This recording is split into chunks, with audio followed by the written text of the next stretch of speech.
The concrete is cold. Hauptmann Werner Pluskat presses his palms flat against the observation slit. Dawn breaks over the English Channel. Grey water meets grey sky. The line between them blurs in the half-light. He hasn't slept in 30 hours. Behind him, the bunker breathes quietly. 2 soldiers at the rangefinder, one hunched over the radio set. The air tastes like damp stone and stale cigarette smoke. Outside, the Atlantic wall stretches along the coast. Pillboxes, coiled wire, mines buried in sand, steel hedgehogs corroding in the salt air. 4 years they've waited here. Pluskat strikes a match. The flame shakes slightly as he lights another cigarette. His eyes remain fixed on the empty water. The telephone rings. He counts 3 rings before lifting the receiver. His superior's voice crackles through distance and static, asking the question they've asked every morning for 2 months. Report. Pluskat exhales smoke toward the ceiling. Nothing. Channel's empty. He sets the receiver down, then he sees them. Dark shapes materializing where there should be nothing. 1, 5, 20, 100. The dawn light strengthens and the shapes multiply, spreading across the water like a stain. Ships. More ships than he's ever seen, stretching east and west until they disappear into the curvature of the earth. His cigarette drops, hits the floor, keeps burning. Gott im Himmel. The telephone rings again. His hand won't move toward it. They called it Festung Europa, 5,000 kilometers of fortifications carved into the coastline. Gun casemates anchored in cliffsides, interlocking fields of fire covering every approach. Rommel's promise: turn the beaches into a graveyard, end the invasion before it begins. By June 1944, the promise is fraying. Pluskat sees it in the small failures, ammunition stockpiles that never arrived, Luftwaffe patrols that stopped flying in March, coastal batteries with 3 shells per gun. The 352nd Infantry Division is under strength, padded with Osttruppen, Poles and Russians in Wehrmacht grey, men who surrendered on the Eastern Front and chose service over starvation. No one mentions this in reports. Rommel walked these cliffs in May, inspected every bunker personally, ordered more obstacles driven into the tidal zone, wooden stakes bristling with telemines. He called them Rommel's asparagus. The soldiers have other names for them. Pluskat commands WN-62, Widerstands Nest 62, a resistance nest embedded in the bluff above what the French call Colleville. His bunker houses 60 men, farmers from Bavaria, mechanics from Hamburg, boys who lied about their age, and men who shouldn't still be here. The routine has calcified into ritual, guard rotations, equipment maintenance, hours staring at empty sea. Some men write letters that may never be delivered. Others play scat in the ammunition room, betting cigarettes they don't have. A few keep photographs tucked behind their paybooks, faces they haven't touched in years. The nights are the worst. Not the cold or the dampness, the waiting. The sound of Allied reconnaissance aircraft droning overhead in the dark, photographing every metre of beach. Pluskat knows what those photographs show. He's studied the defences from ground level. They look impressive.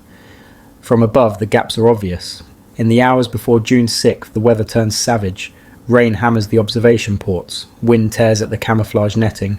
The duty officer receives the standard meteorological assessment. Invasion conditions unfavourable. Too rough for landing craft. Too dangerous for airborne operations. Pluskat doesn't believe it anymore. He stands at the observation slit in the dark, watching lightning illuminate the breakers. The channel looks violent, impassable. Exactly the kind of weather a desperate enemy might use as cover. He lights another cigarette and watches the storm. The field telephone rattles at 0309 hours.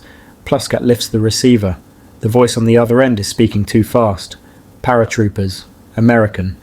Dropped inland and near the Via. Scattered drops. Some units kilometres off target. Firefights erupting in flooded pastures east of Sainte-Mère-Église. He turns toward the channel. Still dark. Still nothing. Airborne forces are the diversion, he thinks. Calais is the real target. At 0515 hours, the sea erupts in light. Naval guns, capital ships firing from ranges he can barely comprehend.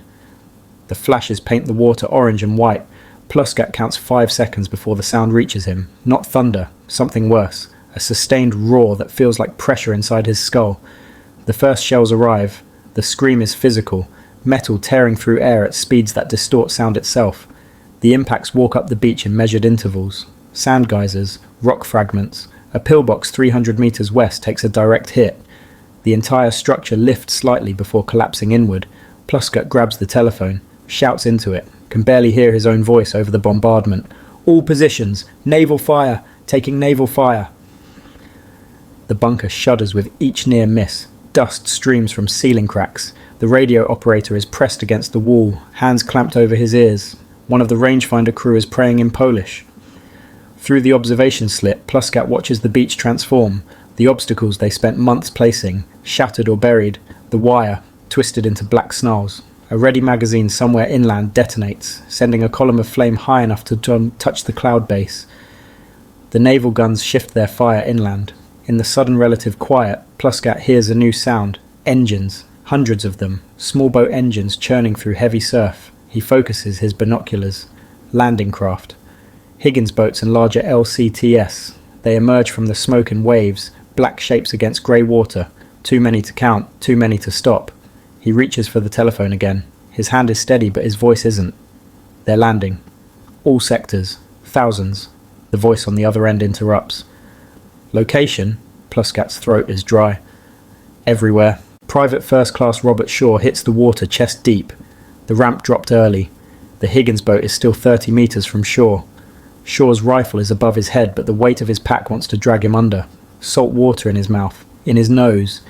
Someone beside him goes down and doesn't surface. The sound is wrong. Not like training. Not like anything. A continuous cracking noise layered over the roar of engines, and somewhere underneath it all, men screaming, but the words are gone. Shaw's boots find sand. He pushes forward. The man in front of him spins and falls into the water red. Shaw keeps moving because stopping means dying, and the beach is forever, and the seawall is impossibly far. He doesn't think. Can't think. Just moves. Tracers draw red lines through the air 2 feet above the sand. Shaw throws himself behind a steel hedgehog. His hands are shaking so hard he can't work his rifle. He's 18 years old. He's going to die on this beach. But he doesn't. Not yet. The MG-42 crews open fire at 0630 hours. Pluskat doesn't give the order. Doesn't need to. Every gunner in every position knows the range, knows the timing. The machine guns begin their work with mechanical precision. 1,500 rounds per minute. The sound is continuous. A tearing noise that doesn't pause for breath. Pluskat watches through his binoculars. American infantry wading through the surf. 29th Division markings visible on some uniforms. Men struggling under the weight of equipment. Rifles held overhead. The first wave reaches the obstacles and the killing begins in earnest. They fall in clusters, some in the water, some on the sand. Medics crawl forward, trying to reach the wounded. A few soldiers freeze at the waterline, unable to advance or retreat, pinned between terror and training. But more boats arrive. The beach fills despite the fire. Men cluster behind the obstacles, steel crosses and wooden ramps and the bodies of those who came before.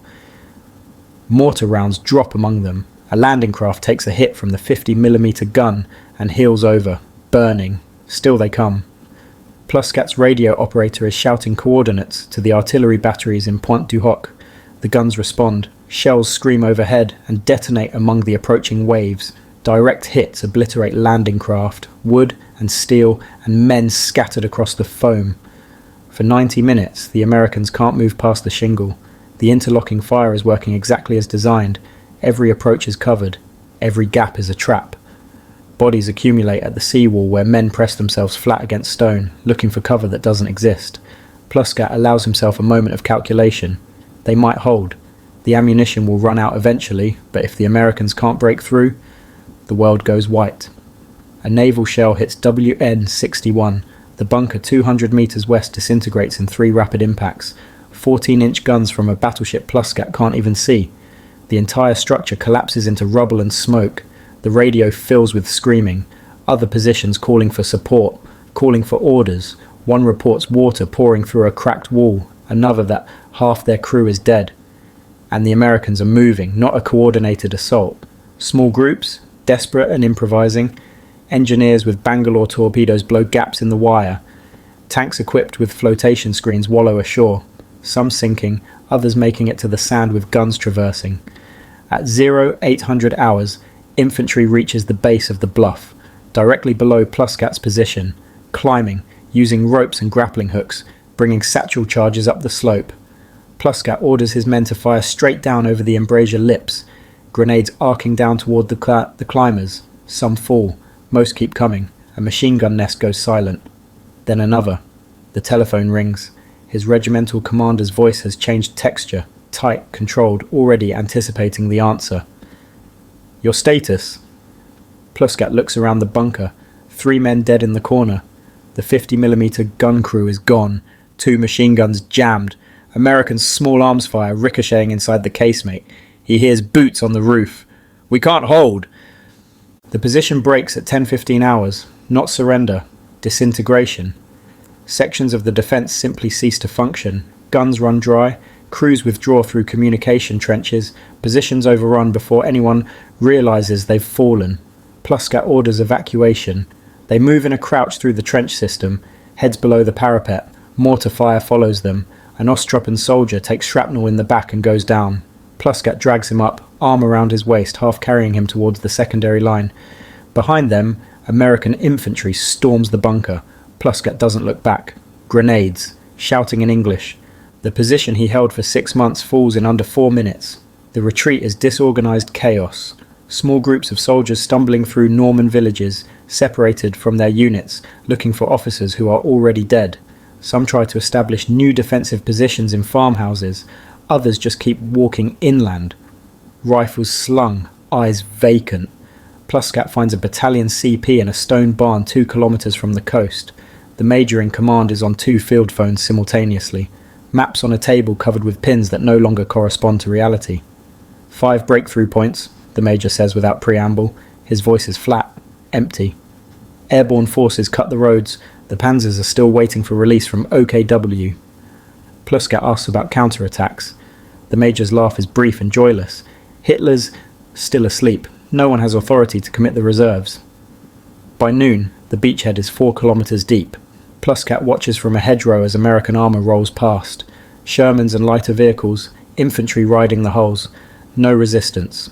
The few German units still intact are moving towards St. Lo, trying to establish a new line that probably won't hold either. The Atlantic Wall doesn't exist anymore. Not destroyed, irrelevant. The bunkers that survive are now isolated behind the advance, cut off, waiting for ammunition to run out. Pluskat's regiment ceases to function as a unit by evening. He collects 30 men, survivors from 4 different companies. They dig shallow fighting positions in a tree line overlooking a country road. American supply trucks pass below. Jeeps, ambulances with red crosses. The invasion has already become a logistics operation. That night, Pluskat sits with his back against an oak tree. His uniform is filthy, stiff with dried salt water and sweat. His hands are cut from climbing through wire. He smokes a cigarette, taken from a dead corporal's pocket. One of the younger soldiers asks what happens now. Pluskat doesn't answer, doesn't know how to answer. In the distance, the horizon glows orange. The Allies are burning fuel to light the beaches for continuous unloading. More men, more vehicles, more supplies. The sound carries across the fields, engines, metal on metal, the industrial noise of overwhelming force. He closes his eyes. He thinks about standing at the observation slit in the dark, the empty channel, the silence before the storm, the cigarette falling from his hand as the horizon filled with ships. It was this morning. It feels like years. The Atlantic Wall held for 6 hours. Werner Pluskat survived. He fought through Normandy, across France, into the Reich's final collapse. Captured by American forces in April 1945. In post-war interviews, he described June 6th with careful precision. The telephone calls, the bombardment, the fleet appearing from nothing. He never exaggerated. The truth needed no embellishment. The bunkers remain. Concrete structures half buried in grass above Omaha Beach. Tourists photograph them. Children climb through the casemates. The observation slits still face the channel.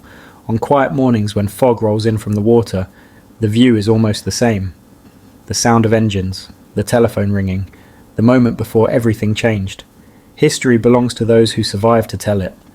The Americans who crossed that beach left detailed accounts, the chaos, the casualties, the raw courage required to move forward when every instinct demanded retreat. Their stories are preserved in museums. The beach is consecrated ground. But inside the bunkers, other men waited. They weren't devils, weren't martyrs, soldiers in a collapsing army holding an impossible position. They fought because the alternative was execution for desertion, because their comrades were beside them, because there was nowhere to run. When the invasion came, it came with industrial force. Not just firepower, though the material advantage was crushing. It came with the accumulated weight of nations fully mobilized, factories running triple shifts, millions trained, the combined power of democracies that had decided the outcome. Against that, concrete was a superstition. Pluscat understood this by midday on June 6th. His commanders understood by evening. Hitler never understood it at all. But in the moment, standing at the observation slit at dawn, before the shelling began, doubt was still possible. Maybe the weather would prevent it. Maybe Calais was the target. Maybe the defences would be enough. The fog lifted. The doubt ended. The last transmission from WN62 came at 10:47 hours. Brief, clinical. Position overrun.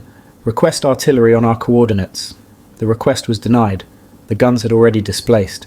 Pluscat had evacuated 15 minutes prior. By 1100 hours, American engineers were setting up operations inside the casemate, using Pluscat's maps, his telephone lines, his observation equipment. The bunker served whoever occupied it. Pluscat returned to Germany after the war. He rarely discussed D-Day unless asked directly. When he did, he focused on small details: the cold concrete, the sea smell, the telephone's ring. He described events with precision and distance, as though reporting on someone else's life. He never claimed victimhood, never hid behind following orders. He stated facts and let them stand without interpretation. In 1984, on the 40th anniversary, he attended a ceremony in Normandy. Veterans from both sides present, no hostility. Old men in civilian clothes, walking slowly across ground they once knew as killing fields. A reporter asked what he felt, standing on the bluff again. He thought for a moment. Grateful. The reporter waited. Grateful it ended. The last veterans are gone now. Their testimony exists in archives, recorded interviews, written depositions, preserved perspectives. What they saw from inside the bunkers remains, even as the men who saw it slip away. The Americans crossing that beach showed extraordinary courage. This is true. The Germans in the bunkers were not heroes. This is also true. Both truths occupy the same narrow strip of sand under the same grey sky on the same morning in June, the day the fortress fell, not through any single moment of drama, through the accumulated weight of inevitability, each bunker silenced, each position overrun, each strongpoint bypassed. The Atlantic wall didn't collapse in one moment. It eroded under a pressure that couldn't be resisted. Werner Pluscat stood at an observation slit and watched an armada materialize from fog. In that moment he understood what was coming. Not just the battle for the beach. The end of everything his army represented. The concrete remembers. Shell impacts, bullet scars, blackened walls where flamethrowers reached inside. The bunkers absorbed punishment designed to obliterate them and survived. The men inside did not. The beaches are peaceful now. Families in summer. Sailboats on the horizon.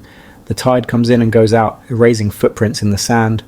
But on certain mornings, when the fog is thick and the light is grey, you can almost hear it.